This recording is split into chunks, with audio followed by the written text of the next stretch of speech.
संत निरंकारी सत्संग भवन विकास नगर में निरंकारी मिशन के द्वारा समागम का आयोजन किया गया, जिसमें मसूरी जोन के जोनल इंचार्ज हरभजन सिंह पहुंचे। आपको बताते चले कि विकास नगर में रविवार दिनांक 5 जनवरी 2024 को सतगुरु सुदीक्षा जी महाराज एवं राजपिता रमित जी के आशीर्वाद से संत निरंकारी सत्संग भवन मसूरी जोन 55 की वी ब्रांच में जोनल इंचार्ज हरभजन सिंह के सानिध्य में सत्संग कार्यक्रम आयोजित किया गया, जिसमें विकास नगर क्षेत्र के निरंकारी मिशन से जुड़े श्रद्धालुओं ने बढ़ चढ़कर भाग लिया और सतगुरु के आशीर्वाद के पात्र बने। आपको यह भी बता दें कि मसूरी से आए जोनल इंचार्ज संत हरभजन सिंह ने अपने विचारों में कहा कि संत निरंकारी मिशन कोई धर्म अथवा संप्रदाय नहीं है, ये एक धार्मिक विचारधारा है जिसमें हर धर्म एवं जाति और संप्रदाय के लोग सतगुरु से निराकार सत्य ईश्वर का ज्ञान प्राप्त कर भक्ति करते हैं और जिस काम के लिए बड़े भाग्य से यह मनुष्य जन्म मिला है उस कार्य को करके अपना जन्म सफल बनाते हैं। सत्संग कार्यक्रम में कई श्रद्धालुओं ने अपने अपने विचार गीत एवं भजन के रूप में व्यक्त कर सतगुरु का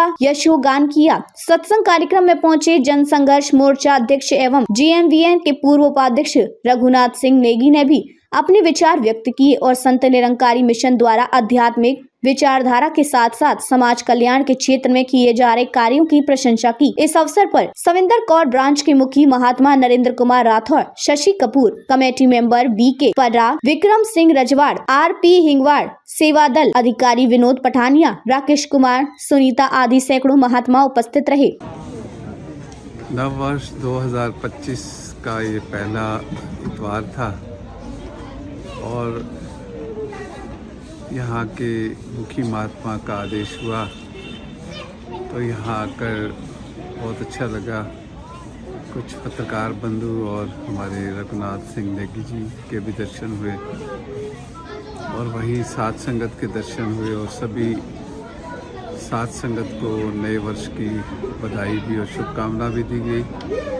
और आने वाले इस नए वर्ष में मैं जो भी मेरी इस आवाज़ को सुन रहे हैं सभी को ही नव वर्ष की शुभकामना कहता हूँ। वहीं जो आज सत्संग में चर्चा हुई इस निरंकार की, प्रभु की, ईश्वर की जो कण कण में व्याप्त है, इसके दर्शन हमारे सतगुरु माता सुदीक्षा जी करवाते हैं।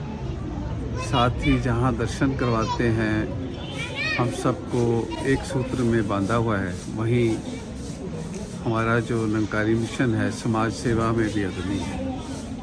अभी आपने अनाउंसमेंट सुना 11 जनवरी को एक विशाल रक्तदान शिविर बालावाला सत्संग भवन में हो रहा है।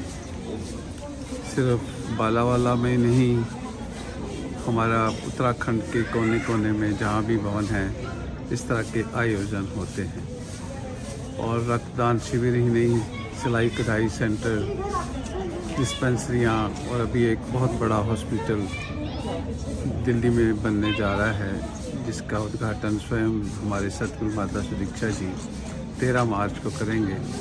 वहाँ 1250 बेड का एक विशाल हॉस्पिटल बन रहा है और जिसका एक फेस कई 400 बेड का उद्घाटन होने जा रहा है। और इसी तरह ये मानवता की सेवा के साथ साथ सबको साथ लेकर चलता है ये निरंकारी मिशन। और मैं सभी को ये संदेश देना चाहता हूँ कि आप भी इस मिशन से जुड़ें और हमें जो सुख मिला है सतगुरु के चरणों में आकर आप भी इस सुख को प्राप्त करें। सभी को नव वर्ष की शुभकामनाएं। कार्यक्रम आयोजित किए जाते हैं।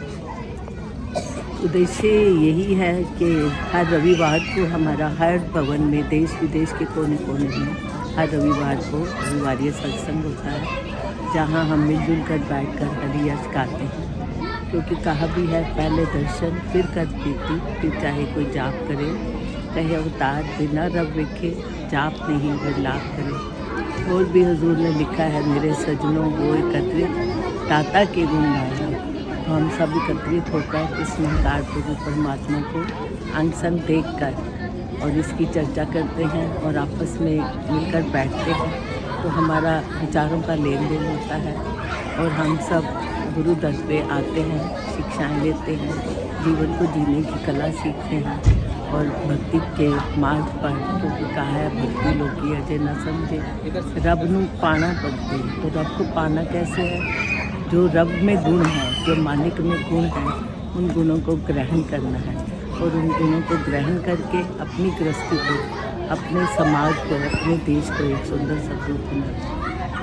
ये मेन उद्देश्य है हमारा सत्संग में आना। और जगह जगह जहाँ भी सत्संग होते हैं, मेन एक ही लक्ष्य होता है कि एक को जानो, एक को मानो और एक पहले जैसे कहा जाता था कि 50 साल के बाद जब जो है सारे आश्रम के बाद लास्ट में आदमी को